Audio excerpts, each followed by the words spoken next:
Buenos días, Máster.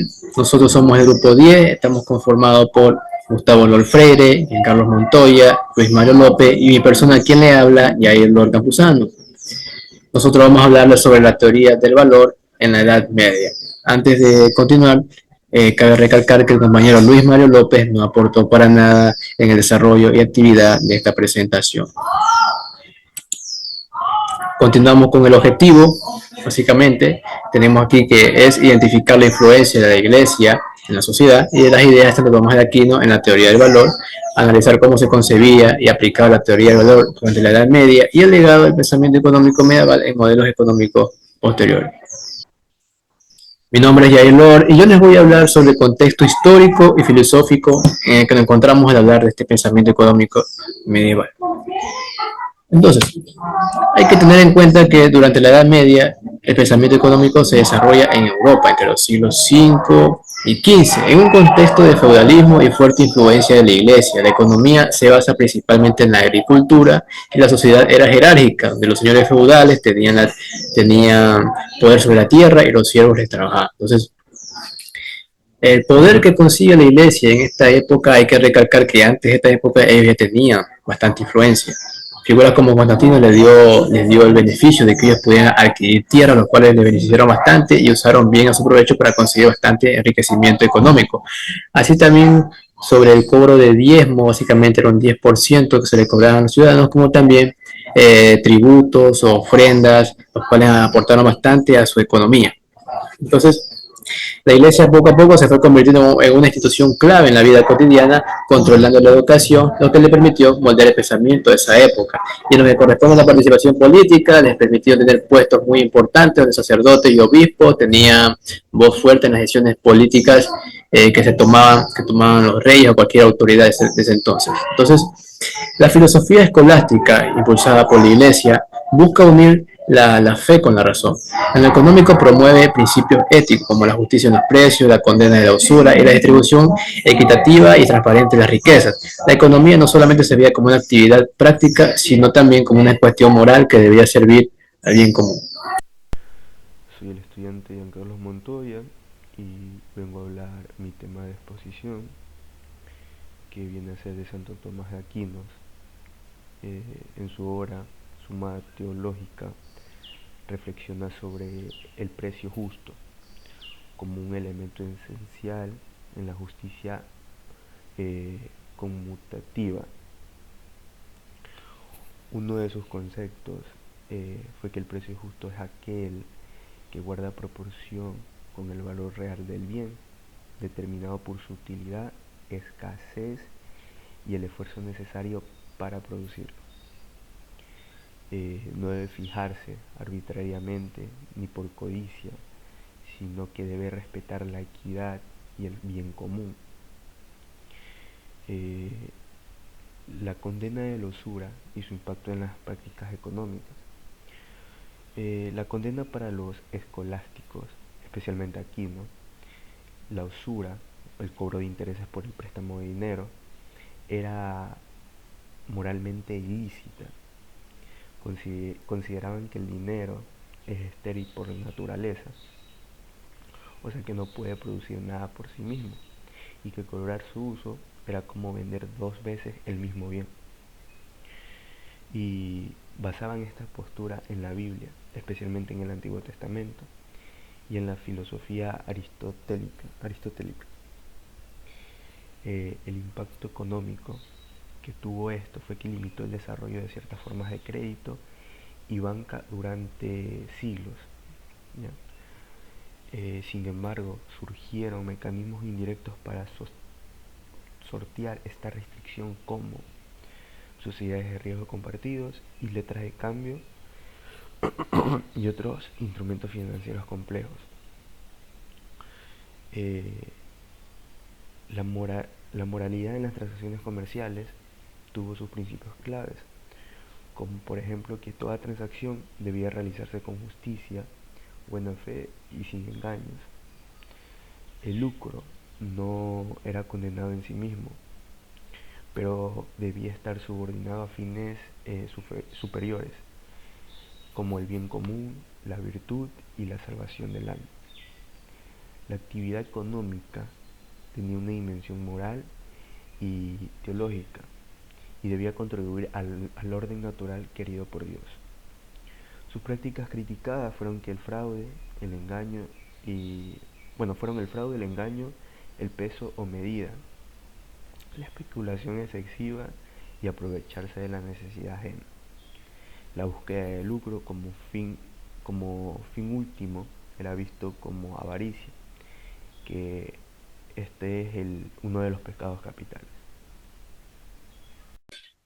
Buenas tardes, compañeros ingenieros. Mi nombre es Gustavo Lor y yo les voy a hablar sobre el tema de la teoría del valor en la Edad Media, la distinción entre el valor de uso y el valor de cambio. Se dice que el valor de uso se refiere a la utilidad directa de un bien para satisfacer una necesidad o cumplir una función. Por ejemplo, el pan es para alimentarse. En este caso sería para satisfacer la necesidad que tiene el ser humano. Por ejemplo, cuando le da hambre, obviamente necesita comer el pan para alimentarse y así satisface la necesidad que tiene el cuerpo humano. Y asimismo, al alimentarse nosotros cumplimos una función y esa función es de alimentarnos bien para tener más saludable nuestro organismo en el cuerpo humano. Se dice que el valor de cambio es el valor de un bien que tiene el mercado en su término de capacidad para ser intercambiado por otros bienes. Por ejemplo, ¿cuántos zapatos vale un saco de trigo? O también podríamos ponerle otro ejemplo de que digamos que yo quiero intercambiar mi teléfono por barras de chocolate. ¿Cuántas barras de chocolate equivaldrían a mi teléfono? Ahí todo dependería del precio de mi teléfono, a cuántas barras de chocolate me tendrían que dar. Dicen que los escolásticos consideraban que el valor de uso era el fundamento moral del valor de cambio.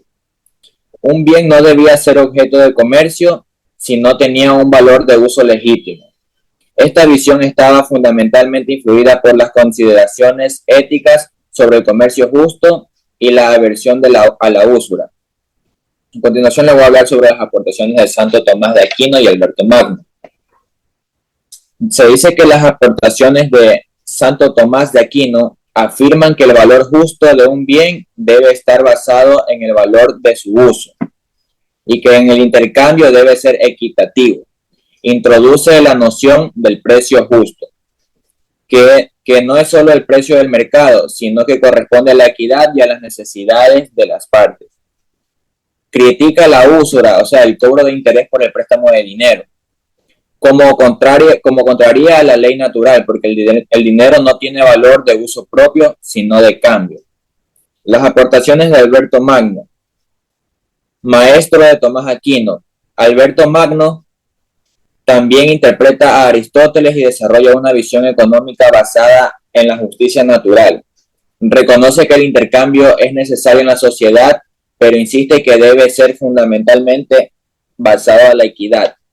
Aunque es más empírico que Tomás, también considera que el valor de los bienes se relaciona con su utilidad y con su escasez.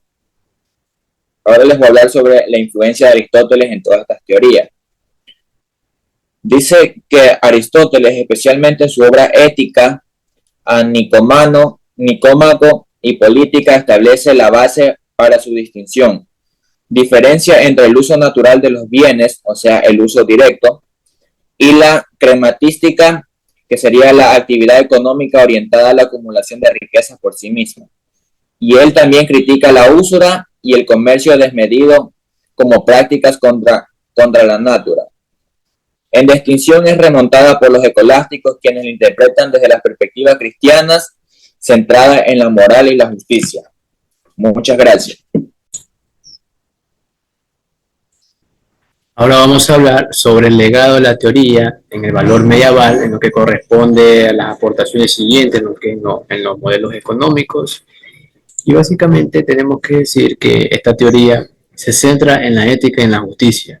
El legado que deja en su pensamiento económico conceptos como el precio justo, la condena de usura, la justicia distributiva, a aspectos importantes donde se juegan papeles como la ética y moralidad, los cuales influenciaron en el desarrollo de la Escuela de Salamanca, que anticipó ideas modernas como la inflación y el valor subjetivo.